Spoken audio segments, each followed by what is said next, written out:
Entonces os voy a pedir a todos que durante unos segundos cerréis los ojos y penséis en las primeras 3 o 4 palabras que se os vienen a la cabeza cuando yo digo la palabra Málaga. Y ahora os voy a pedir que escaneéis este código BIDI. Vais a ir a una encuesta con los móviles, ¿de acuerdo? Vais a ir a una encuesta y quiero que metáis esas palabras dentro de la encuesta que os va a salir, una por una y en minúscula, para que sea más fácil que todos tengamos el mismo formato. Y si es posible, intentad hacerlo antes de que termine la charla, porque queremos hacer algo con esto al final, ¿de acuerdo? ¿Qué es inteligencia artificial? Y yo creo que la definición más sencilla que podemos entender es que la inteligencia artificial es la disciplina que pretende que las máquinas piensen como pensamos las personas. Y yo creo que aquí se acaba la parte fácil, porque a ver cómo pensamos las personas. Por lo menos los que habéis estado en las primeras ediciones de esta tanda de conferencias de Encuentros con la Ciencia lo sabéis, porque arrancamos con Ramón y Cajal. Y gracias al trabajo de Ramón y Cajal tenemos una idea bastante aproximada de cómo funciona el cerebro. En concreto, sabemos que la unidad funcional del cerebro es la neurona, que es una célula que tiene un montón de patitas de entrada y una única patita de salida. Las patitas de entrada son los axones, los dendritas, y la patita de salida es el axón. Estas patitas están conectadas a otras células que pueden ser también neuronas o pueden estar conectadas a otras partes del cuerpo humano, como por ejemplo los sentidos o los músculos u otros órganos. Y en este sentido, la neurona funciona un poco como la válvula de una presa. O sea, si hacemos una equiparación de electricidad-agua, que es mucho más sencilla de entender por nuestra experiencia, si las dendritas conducen suficiente agua hasta la presa, hasta la válvula se abre y deja pasar hasta el axón, que se conecta a su vez a otras células. En este sentido, un pensamiento no es más que un mecanismo biológico que nos permite asociar un patrón de entrada con un patrón de salida. Y el aprendizaje no deja de ser repetir ese mismo camino hasta que digamos que forma cauce. Esto significa que a partir de entonces cualquier patrón similar de entrada va a tender a seguir el cauce para salir aproximadamente al mismo sitio. Que no sé si esto explica por qué cada vez nos volvemos más cabezones con la edad. Bueno, en realidad este mecanismo parece muy sencillo, hay mucho más que explicar, yo voy a intentar simplificar, parece muy sencillo, tanto que no parece demasiado difícil traducirlo a máquinas, ¿verdad? Y de hecho, no es demasiado difícil, solo que en máquinas, en lugar de utilizar como centro del pensamiento la neurona, utilizamos el transistor, que no es más que un dispositivo de 3 patitas de tipo semiconductor. Me explico. En la naturaleza hay materiales que conducen, todos lo sabéis, por ejemplo, el metal.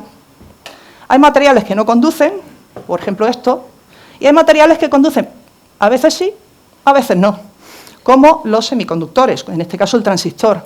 Y el transistor, a efecto que viene al caso, lo que hace es que deja pasar la corriente entre 2 de sus patitas según coloquemos voltaje en la tercera patita. Esto es, si damos voltaje en esa patita, que es el equivalente en un ordenador a poner un 1 lógico, pasa la corriente entre las otras 2, y si la quitamos, que es el equivalente a poner un 0 lógico, deja de pasar. Me vais a decir que esto es un interruptor de toda la vida y que me he inventado una palabra rara. Pero los transistores tienen una ventaja muy grande, bueno, 2 en realidad, sobre los interruptores convencionales. El primero es la velocidad. Es muchísimo más rápido ponerle ceros y unos a 1000 transistores que ir activando uno a uno manualmente en 1000 interruptores. Y el segundo, que seguro que todos conocéis, es la escala. O sea, en un circuito integrado del tamaño de una uña me pueden caber cientos de miles de transistores. En este sentido, el pensamiento para un transistor podría ser muy parecido al de una neurona. O sea, la idea es que cuando queremos aprender algo, lo que hacemos es montar una secuencia de transistores. Entonces, bueno, básicamente el aprendizaje sería intentar calcular cuál es la secuencia mejor de transistores para llegar de una entrada a una salida para poder asociarlos. Y para nosotros, lo que llamaríamos el modelo de pensamiento sería almacenar básicamente cuál es esa secuencia. Si volvemos al ejemplo del agua, podemos pensar que lo que nos interesa si tenemos un sistema de cañerías complejo es determinar cuándo están abiertas y cerradas cada una de estas llaves, de manera que cada patrón de entrada al final nos lleve a la salida que nosotros deseamos. Y no es más difícil que esto, y es tan difícil como esto. Porque, bueno, si tan fácil es, ¿cómo es posible que no hayamos tenido lo que llamamos hoy inteligencia artificial, como quien dice, hasta anteayer? Bueno, pues yo diría que esto se puede atribuir principalmente a 2 factores. El primero es un factor de escala. Supongo que sabéis que dentro del cerebro humano hay casi tantas neuronas como estrellas en la Vía Láctea. Esto es algo menos de 100 billones de estrellas. Pero es que además hemos dicho que en realidad el aprendizaje, lo que es el pensamiento, está en las conexiones, no en un valor de neurona en sí. Y cada neurona tiene aproximadamente 1000 conexiones. Así que podéis echar las cuentas de que no es fácil tener un ordenador que tenga tantos transistores como para poder imitar un cerebro humano. Alguien estará pensando, ya, pero yo ya he venido a otras charlas y me conozco la ley de Moore. Eso que dice que la potencia computacional se va duplicando cada año. O lo que es lo mismo, en palabras de andar por casa, que cualquier teléfono móvil que tengáis ahora mismo es mucho más potente que el computador más potente de hace 10 años. Entonces, bueno, tampoco es para tanto la escala, ¿verdad? Pero hay un problema adicional que es muy gordo, y es el aprendizaje. Por entendernos, nosotros como humanos tardamos algo menos de un año en aprender a andar, algo más de un año en aprender a hablar y casi 2 décadas en pasar a ser seres humanos funcionales, y algunos ni siquiera lo consiguen. Pues imaginaos, teniendo en cuenta que nosotros contamos con personas que nos enseñan, material escrito, libros, audiovisual, audio y nuestra propia experiencia que capturamos a través de nuestros sentidos, pensado si tenemos esa escala, qué frustración tiene que ser enseñar a una inteligencia artificial que al final estáis viendo que solo entiende de unos y ceros y en la que hay que decirle todo. Esto va con esto, esto va con esto, esto va con esto. O sea, entrenar a una inteligencia artificial para que sepa lo que sabe un niño de 2 años, yo creo que si alguna vez habéis tenido niños frustrados intentando que vayan al baño, imaginaos lo que pasaría con una IA que primero no es vuestra y segundo no es mona. O sea, ¿qué hemos hecho en ingeniería para suplir estos problemas tradicionalmente? Pues tomar el camino de en medio. ¿Que nos está costando mucho trabajo hacer que las máquinas piensen como personas? Bueno, pues hagamos que las personas piensen como máquinas, o lo que es lo mismo, generemos informáticos. La idea de pensar como una máquina en realidad es más sencilla de lo que la gente piensa. O sea, se trata de comunicarnos con ellas por medio de algoritmos. Y un algoritmo, aunque pueda parecer una palabra rara, no es más que un conjunto de instrucciones que nos llevan hasta una situación determinada, hasta algo que queremos llegar. Y eso lo hacéis todos a diario. Lo llaméis algoritmos o lo llaméis hábitos. Por ejemplo, aquí tenemos el algoritmo que nos da Embajada de España para hacer la tortilla de patatas. Que no quiero hacer sangre, pero fijaos que lleva cebolla. En principio, con un algoritmo podríamos funcionar, pero el problema que tienen los algoritmos es que son igual de cuadriculados que somos los ingenieros, es decir, son muy malos haciendo generalizaciones. Si a un algoritmo se le presenta a cenar su cuñado con 2 niños, van a pasar hambre todos porque difícilmente va a saber cuántas patatas tiene que pelar para ajustar la escala. Pero para eso vienen a nuestra ayuda, por fin, las matemáticas, que nos traen una herramienta para esto, que son las funciones. Habrá a quien le gusten más las matemáticas y a quien le gusten menos, pero os aseguro que funciones también usáis a diario, porque la función no es más que una expresión matemática que intenta ajustar una tendencia. Lo explico más clarito. La idea es que si, por ejemplo, hace año y medio la botella de aceite en el supermercado estaba a unos 3 euros, hace 6 meses estaba ya a 7 y ahora vamos por 12, podemos hacer fácilmente la predicción de que para el verano no va a haber tortilla de patatas para ninguno. Pero, en fin, el caso es que las funciones son muy útiles de cara a los algoritmos, pero puede presentarse el caso de que no seamos capaces de modelar los datos utilizando una función, y os lo voy a explicar con otro ejemplo muy sencillo. Imaginad que yo ahora os digo que todos los que estáis aquí me digáis cuánto medís y cuánto pesáis. Que no se me levante nadie y no voy a preguntar. Pero la cosa es que lo que encontraríamos es algo como esto. ¿Por qué? Pues porque, aunque se ve una tendencia aproximada, que es que a más altura, más peso, ¿de acuerdo?, los datos tienen demasiada variedad. O sea, yo no sé qué tipo de expresión matemática conseguiría dibujar una curva que pasara por todos los puntos. Y es por eso que, en estos casos, recurrimos a la que venía siendo la prima fea de las matemáticas, pero que con un lavado de cara y mucho maquillaje se nos ha convertido en la guapa del baile, o lo que es lo mismo, en el data mining. Hemos pasado de la estadística a esto, que es exactamente igual, pero con unicornios de colores. ¿En qué consiste el data mining? Bueno, casi todos los procesos de data mining, en resumen, se pueden ajustar a esto. Necesitamos recoger un montón de datos y de información que recojan toda la casuística del problema que queremos modelar. A partir de ahí, nosotros tenemos que digitalizar esos datos, limpiarlos y ponerlos bonitos, es decir, ponerlos en el mismo formato, quitar los errores, quitar los outliers, las cosas que se nos salen de madre, e intentar aislar, si podemos, las variables que son de utilidad para el problema que queremos resolver. Por ejemplo, para dar esta charla no necesitáis saber qué he comido yo a mediodía, ¿de acuerdo? Entonces, una vez que hemos limpiado todas esas variables, lo que hacemos es que lo pasamos por aquí, que es un proceso mágico que vamos a llamar minado de datos, y a partir de ahí nos sale lo que llamamos modelo. Y el modelo lo podemos entender como un molde. Esto es, si tenemos los ingredientes correctos, seguimos el algoritmo y utilizamos el molde, podemos entender que más o menos a todos nos va a salir la misma receta. Bueno, a todos menos a nuestras madres, que todos sabemos que siempre cocinarán mejor.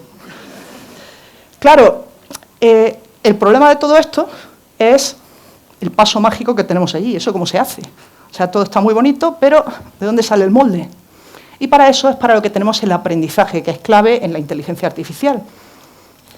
En concreto, el aprendizaje básicamente es extensible entre máquinas y humanos. Aprendemos más o menos de la misma forma, utilizando procedimientos distintos. Esto es, podemos dividir los tipos de aprendizaje en dos principalmente. Uno sería el aprendizaje supervisado, que es más o menos como nosotros aprendemos a leer. O sea, la M con la I, mi, la M con la A, ma. Así es el aprendizaje supervisado y requiere que tengamos a alguien que nos esté diciendo cómo se asocian los patrones de entrada y de salida. Y, por otra parte, tenemos otro tipo de aprendizaje, el no supervisado, que es aquel en el que los datos de entrada no están etiquetados, es decir, nadie nos ha hecho esa asociación, que podría ser como nosotros aprendemos a andar. Es decir, un poquito por ensayo-error, cuando acabamos de dejar de caernos y ya no nos partimos la cara, se supone que sabemos andar bien. Esto supone hacer una serie de ajustes por nosotros solos, utilizando la sensación que tenemos del proceso. Os lo voy a explicar por dentro. Básicamente, casi todos estos, hay variación, pero casi todos estos modelos de aprendizaje no supervisado, consisten en hacer clases de los datos de entrada. O sea, intentamos hacer conjuntos que tienen unas características similares. Y intentamos que esas clases sean lo mejor posible, siempre intentando maximizar algún tipo de métrica o de recompensa. Por ejemplo, que las clases sean lo más parecidas entre ellas y lo más distintas con las demás, o por ejemplo, en el caso de estar aprendiendo a andar o cualquier otra cosa así, tenemos una métrica, algo que queremos optimizar, que es no caernos y partirnos la cara. Entonces, a base de repetir y de separar, pues el proceso acaba dando una serie de clases que nos sirven de la siguiente manera. Aquí lo que estamos intentando es predecir, ¿verdad? Bien, pues cuando llega un dato nuevo que no conocíamos de antes, nosotros lo que hacemos es intentar comprobar a qué clase se parece más. Y una vez que sabemos a qué clase se parece, asumimos ya del todo que todas las demás características de la clase también las tiene ese objeto. Os pongo otro ejemplo de esto. Si decimos en cualquier otro punto de España que somos malagueños, ¿qué van a asumir de nosotros? Que nos gusta la feria, la Semana Santa y la playa, ¿verdad? Y alguien estará aquí pensando, pues yo soy malagueño y a mí ni me gusta la Semana Santa, ni la playa, ni... Vale, pues porque los modelos no siempre funcionan. Si funcionaran, pues toda la gente que le gusta el fútbol y las quinielas serían millonarios. Y el problema normalmente es que cuanto más complejo es lo que queremos resolver, más difícil es hacer un aprendizaje sin ningún tipo de supervisión. Y por eso existe un segundo tipo de aprendizaje, que es el sí supervisado, en el que nosotros necesitamos que alguien previamente nos haya dicho, para esta entrada tienes que tener esta salida, para esta otra entrada tienes que tener esta otra salida. En concreto, aquí voy a comentar sobre todo, hay muchísimos más métodos, pero voy a comentar sobre todo las redes neuronales, simplemente porque es el mecanismo que más se asemeja a lo que entendemos hoy por inteligencia artificial, ahora mismo en este momento. Y las redes neuronales básicamente consisten en hacer un constructo que tiene, como veis, una serie de bolitas que llamamos neuronas, pero que en realidad funcionan más bien como calculadoras.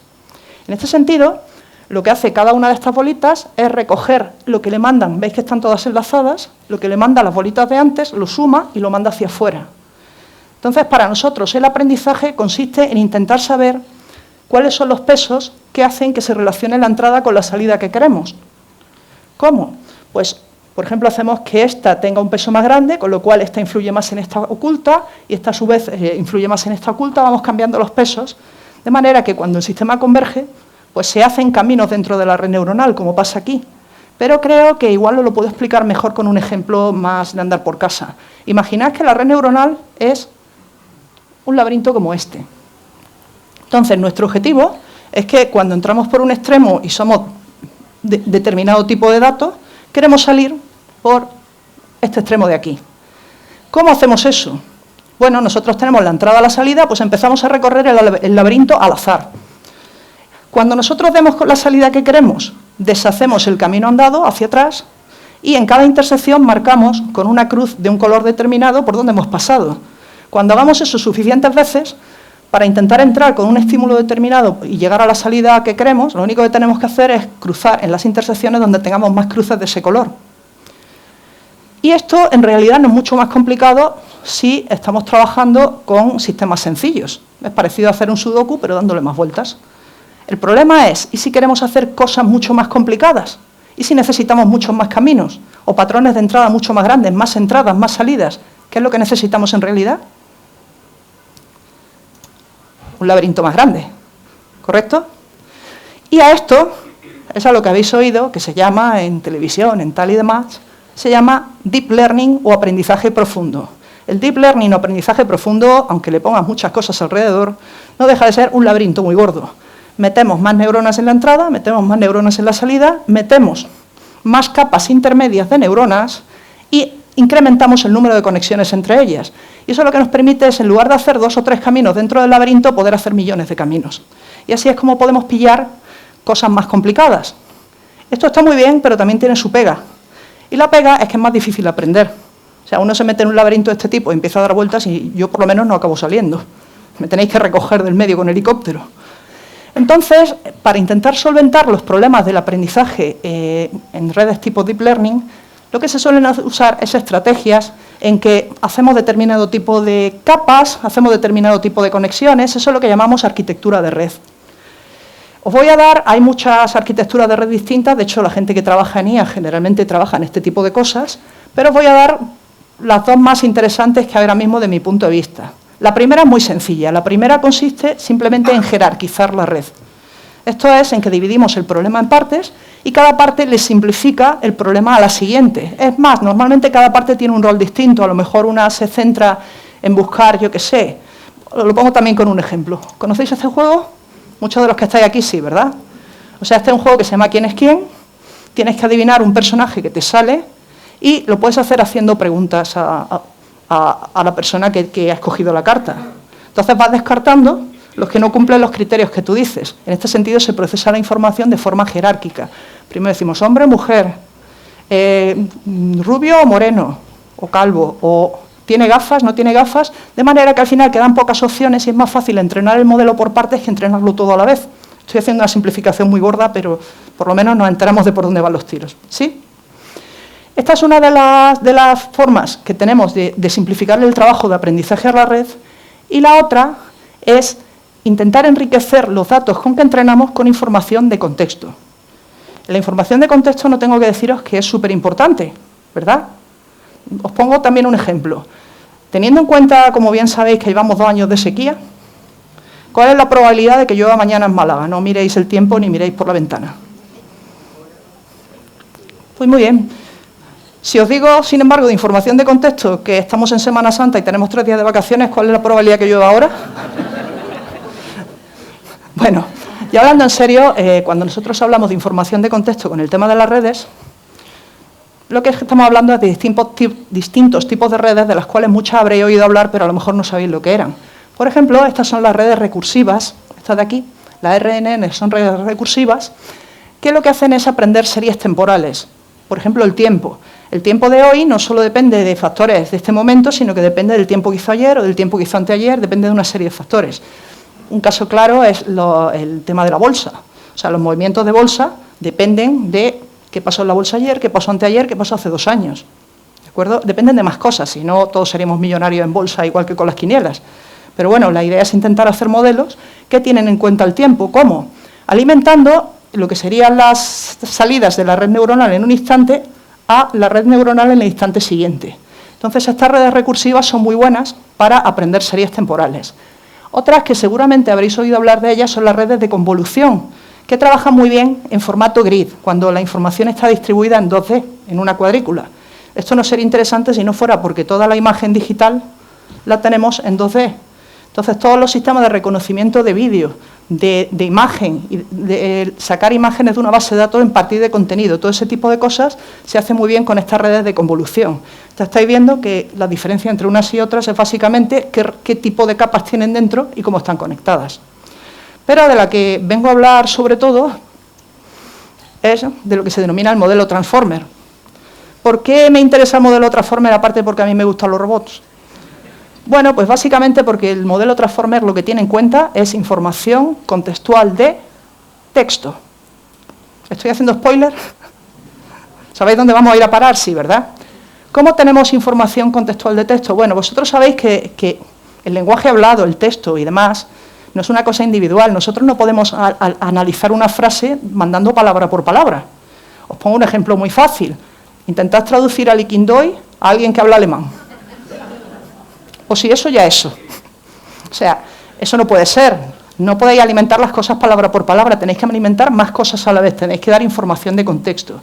Entonces, estas redes, la idea básica que subyace, o sea, esto tiene muchas cosas detrás, pero la idea básica que subyace es que en lugar de, cuando vamos a analizar una frase, ya sea para traducirlo a otro idioma, que es uno de los usos típicos, o ya sea para adelantarnos a lo que nos van a decir, eso también lo pueden hacer estas redes, y lo podéis hacer vosotros. Si yo digo, por ejemplo, lugar, mancha, ¿qué se os viene a la cabeza? ¿Verdad? Eso también lo hacen estas redes. Yo lo que hago es que intento, en lugar de dar una palabra, intento meter en una especie de constructo algún tipo de información sobre el contexto de esa palabra. Os pongo también un ejemplo. Por ejemplo, si yo tengo una frase que dice el gato, o sea, la información de contexto que puedo dar es que la palabra gato se suele relacionar en general, pues, con, yo qué sé, con perro, ratón, pescado, física cuántica. Pero hay otras palabras con las que no suele estar relacionada.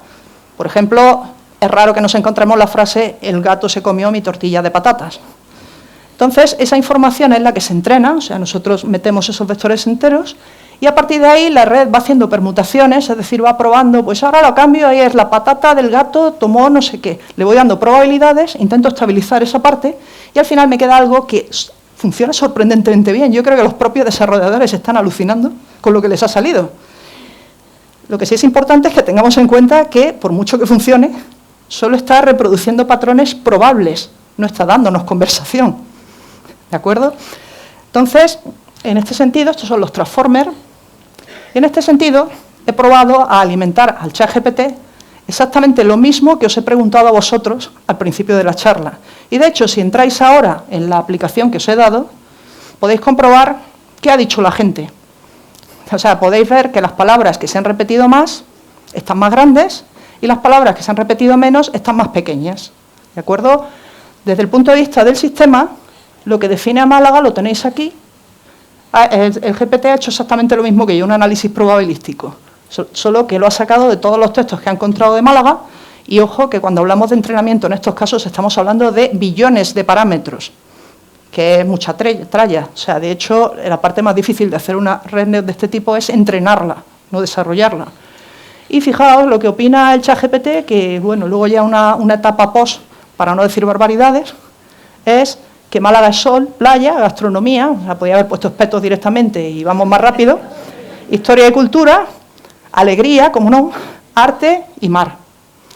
No tengo ahora mismo a mano la aplicación, pero podéis mirarlo vosotros y yo me imagino que no estará muy distinto de lo que ha salido, ¿verdad? Lo ha clavado. ¿Por qué? Porque el ChatGPT sois vosotros. El chat no ha estado nunca en Málaga, no conoce Málaga, no sabe nada de Málaga. El chat ha cogido las opiniones que vosotros habéis dejado por algún sitio y las ha sacado hacia afuera. ¿Sí? Pero vaya, esto es bastante impresionante, no os voy a decir, vamos, muy impresionante, pero hay cosas más impresionantes todavía, porque todos habéis visto que es que no solo puedo sacar texto. ¿Qué más puedo sacar yo con un conjunto de palabras? Imágenes. O sea, ¿cómo hace esto para sacar de un conjunto de texto imágenes? Yo he hecho lo que vamos a hacer al final, coger exactamente el texto que me ha dado el ChatGPT, lo he puesto aquí y me ha salido esto, que me va a decir, pero eso no es Málaga. Oye, pues yo creo que aquella parte de ahí tiene un aire a Torremolinos, esta parte de aquí hay algunos barrios de Málaga que no son tan distintos y no he puesto nada que no haya puesto antes, ¿vale? De hecho, no pone Málaga por ningún sitio, ¿de acuerdo? ¿cómo se hace esto? O sea, esto parece más complicado que la parte del texto. A fin de cuentas, el texto le está chutando textos y te saca una especie de probabilidad de que se relacionen las palabras entre sí, lo que llamamos nosotros en humanidades gramática, ¿vale? ¿Pero esto cómo se hace? Bueno, pues hay varias formas de hacerlo, pero voy a explicar la que más me gusta a mí porque me parece la más divertida, que son las redes confrontacionales, adversariales en realidad. Se llaman redes generativas adversariales. ¿Qué hacen estas redes? Bueno, pues tenemos dos redes en realidad que trabajan y se entrenan juntas. La primera es suéltate el pelo y haz lo que tú quieras. O sea, invéntate lo que te dé la gana. Entonces, esta primera empieza a generar cosas al azar, ¿de acuerdo? Pues podría ser texto, aunque normalmente son imágenes. Yo qué sé, por ejemplo, no sé, Sofía, tú misma, que te conozco por nombre. Una frase totalmente loca que se te venga a la cabeza. No te preocupes ni que sea gramaticalmente correcta. Tortilla, patatas, playa, coche, avión. Vale.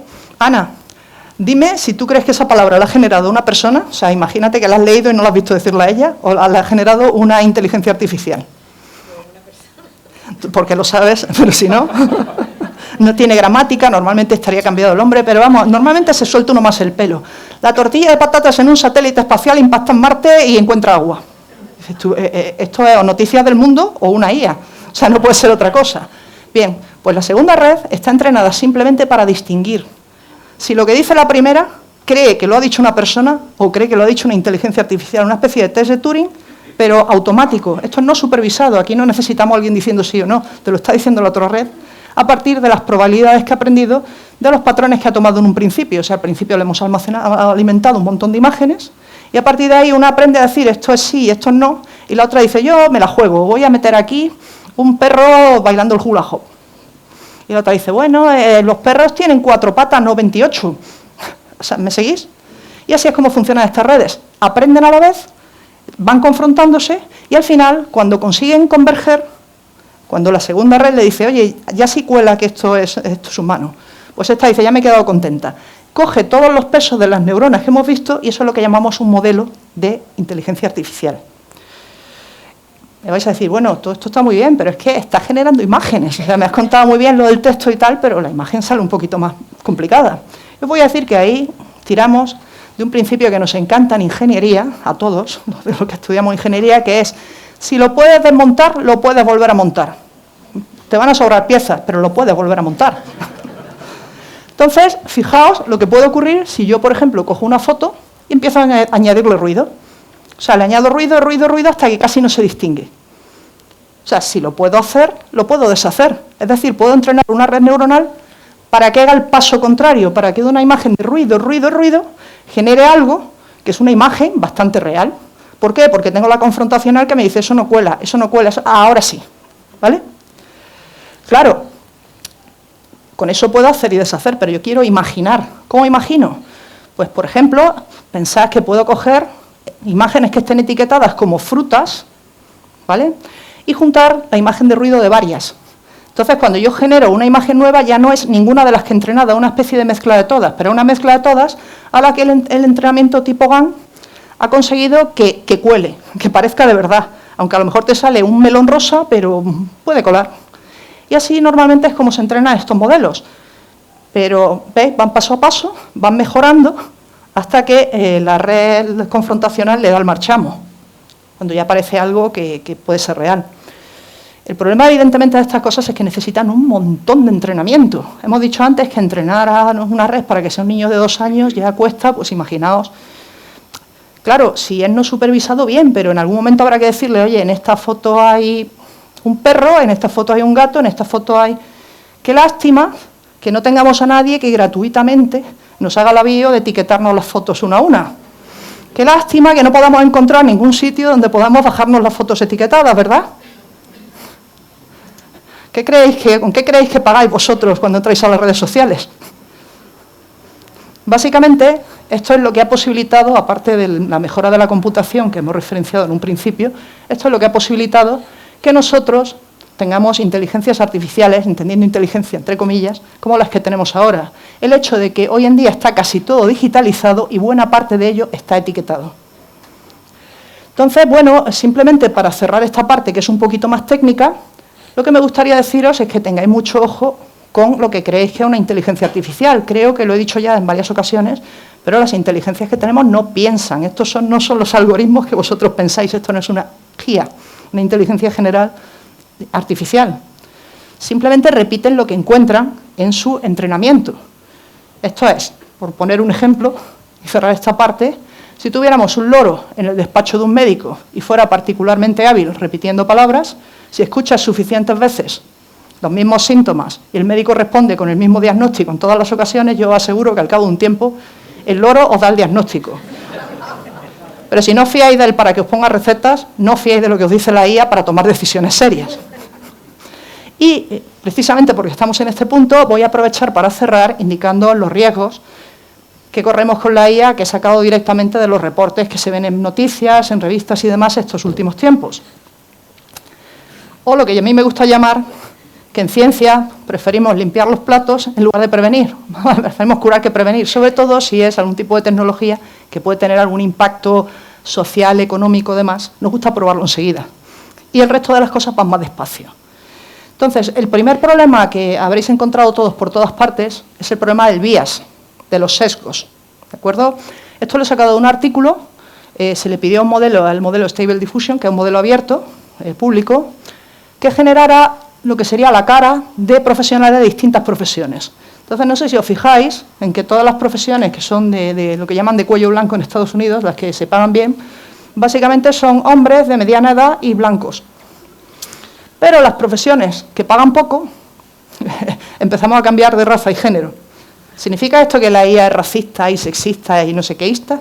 La IA no es nada, la IA es estadística.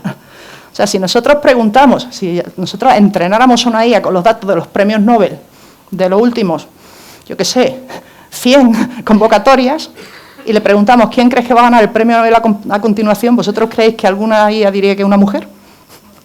Estadísticamente no ha pasado. ¿Cómo le explicas tú a la IA un concepto tan complejo como que hasta hace nada las mujeres no estudiaban? Eso no se puede explicar a la IA, o sí, pero normalmente se explica en un segundo paso porque no puedes imbricarlo en el entrenamiento. Con estas cosas se está trabajando ahora. Y hasta ahora lo que se intenta hacer es postprocesar la información, es decir, hacer una etapa que se llama fine-tuning, de afinado, de los modelos que tenemos hechos. Estos modelos cuesta mucho hacerlos, no se pueden reentrenar continuamente cada vez que les nota un fallo. Entonces lo que hacemos es procesar la salida para intentar que no hagan, cosas como estas que estamos señalando. Un segundo problema, que también sale mucho en prensa, es el problema de la ley y la IA, el mal uso de la IA en general. Aquí tenemos varios temas. Uno, por ejemplo, es el de los datos de entrenamiento. ¿Qué datos de entrenamiento cogemos? ¿Tenemos derecho a usarlos? ¿Alguien nos ha dado su permiso para usar esos datos? Comprobad vuestras cuentas de redes sociales porque la respuesta es que sí, en muchos casos le habéis dado los permisos para usar vuestros datos. Luego no podéis llorando y decir, ay, que es que la IA me ha copiado la foto de las vacaciones y ahora he puesto, ¿vale? Pero en algún momento me imagino que alguien tendrá que regular algún tipo de proceso de certificación que diga, sí, este modelo está entrenado con datos legales. Pero para eso, abogados de la sala, por favor, id cogiendo velocidad, porque si no, se os come la ciencia antes de que lleguéis al destino. Un segundo problema, evidentemente, es los resultados espurios, por así llamarlo, que nos puede dar la IA. Y esto se conoce como la necesidad de explicabilidad. O sea, no solo la IA nos tiene que dar un resultado, sino que debería ser capaz de explicarnos por qué ha salido ese resultado. Y os pongo un ejemplo súper sencillo que es más de mi área. Si a mí me atropella un coche autónomo, que no lleva chofer, ¿quién paga el accidente? ¿El seguro? ¿El dueño del coche? ¿El fabricante del coche? ¿El que entrenó la IA? ¿El que hizo la base de datos?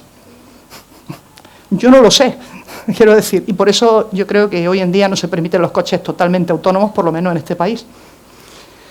Y el tercero, evidentemente, es el mal uso de la IA. Ahí también os puedo poner un ejemplo reciente, no sé si recordáis, que yo creo que fue antes del verano, hubo unos chavales que cogieron fotos de compañeras suyas, había una app que te podías poner la cara de quien tú quisieras en contenido de tipo pornográfico y metieron menores en vídeos pornográficos y los distribuyeron. ¿Quién tiene responsabilidad ahí? ¿El menor que lo ha hecho? Los menores aquí, poca responsabilidad. El que ha fabricado, él te puede decir, yo que sé lo que le iban a poner. Yo he puesto, no lo uséis para malos. Yo realmente en temas legales no tengo ni idea. O sea, me lavo las manos, no es mi área, pero dejo caer aquí el pañuelo para que alguien retome y se dé cuenta que hay un campo enorme y que la IA está aquí y se queda, no se va a ir. O sea, no penséis que porque ahora llegue la gente abajo, la IA, abajo, no se va a usar. Entonces, aquí lo que hay que pensar es cómo nos enfrentamos a los problemas que nos trae. El siguiente punto, y este yo creo que se aplica también al mundo real, es el problema de las recompensas. Nosotros hemos dicho que esos pesos se ajustan para maximizar algún tipo de función de pertenencia, lo que os decía de no quiero caerme de boca, así que intento cambiar la forma en que camino, ese tipo de cosas. Y tenemos un enorme problema, yo creo que en concreto en España es tremendo, a la hora de establecer funciones de recompensa. Os pongo un ejemplo. Si tú a un médico le dices que le vas a pagar en función del número de pacientes que ve al día en lugar del número de pacientes que se curan, ¿qué podemos esperar? Pero eso pasa continuamente en el mundo real. Bueno, pues vámonos a un extremo de estos que nos gustan, a los catastrofistas y demás. Y si le decimos a la IA que encuentre el mejor remedio para acabar con el cambio climático, ¿de quién es la culpa del cambio climático? Pues yo creo que la mejor solución es exterminar al ser humano, que es lo que pasa en la mitad de las películas, ¿correcto?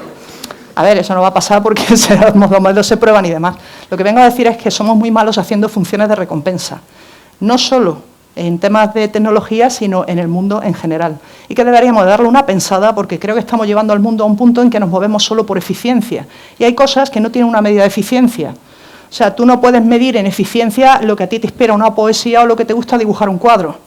Entonces, todo este tipo de cosas creo que hace falta un toque más humanista en estos temas y que igual se está dejando de lado a un grupo muy importante de profesionales que deberían de meter mano en estas cosas. Se están dejando de lado o ellos mismos se aíslan porque consideran que no es su lugar. Yo creo que si hay algo que es una tecnología integradora es esta y que ahora es el momento de tener un voto en la preparación. En este sentido, también quería deciros que un problema más de la IA es que lo que no se puede codificar no se puede aprender. Y las IAs de hoy en día no son capaces de coger conceptos abstractos como, por ejemplo, la empatía, o como, por ejemplo, la pena, o la alegría, o el amor. Ese tipo de cosas pueden fingirlos, pero no los entienden. Ya habéis visto lo que tenemos. Lo que tenemos son batidoras de información que le hemos metido hacia adentro. Entonces, para tomar decisiones de tipo, no sé, como intentaron no usarlas ya en Estados Unidos, como si le doy la libertad condicional a este o no se la doy, cosas así, a veces hace falta un girito más que simplemente un procesado estadístico. Y en este sentido, el último punto que tengo que resaltar a este respecto es las poblaciones vulnerables. ¿Qué pasa si sometemos a poblaciones vulnerables, a niños pequeños, a personas con trastornos cognitivos, a personas con algún tipo de problema, a una IA? Lo más normal es que crean que están hablando con alguien normal y a lo mejor el choque de darse cuenta que no es más que una máquina o algo tan tonto como que se rompa el aparato les puede causar problemas realmente serios. Y he contado estos porque son exactamente los casos de uso que ha regulado la normativa actual de regulación de la IA en Europa. Pero me gustaría deciros que es el único sitio del mundo donde hay una regulación de la IA y es regulación, no es ley. Así que fijaos si tenemos campo donde tenemos que movernos.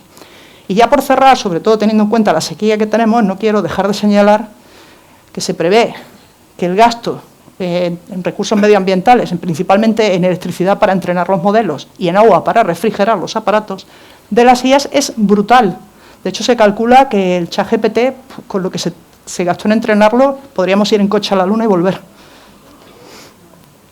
¿Qué quiero decir con esto? ¿Que no tengamos IAs? No, que los ingenieros tenemos que darle una vuelta más a ver cómo las entrenamos con un mínimo gasto de energía y de agua, y después que quizá los usuarios deberíamos de centrarnos más en para qué las utilizamos. En lugar de que haya 5.000 millones de negocios de IA, todos con modelos distintos, pues intentar utilizar siempre el mismo modelo todos y a partir de ahí derivar modelos de negocio que sean útiles para la humanidad. Y básicamente creo que esto es lo que quería contaros.